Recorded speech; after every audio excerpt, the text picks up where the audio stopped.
பொறுமையாக நட்டுட்டு வாங்க. நாற்று நிறையா இருக்கு. அதேமாரி நாற்று மீதி கிடக்கக்கூடாது. மீதி கிடக்காமல் எல்லாத்தையும் அள்ளிட்டு வந்துடு. நாற்று எங்கேயுமே மீதி போடாத.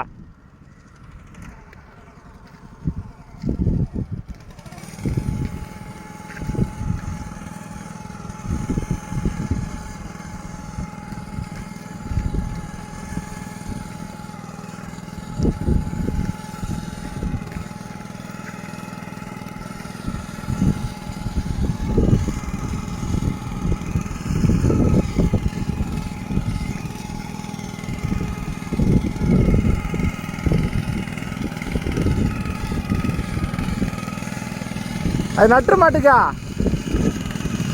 அந்த நட்டுடு மாட்டுக்கா நாற்று. இந்த நாற்று அதை நட்டு மாட்டுக்கா நடுமா. ஏய்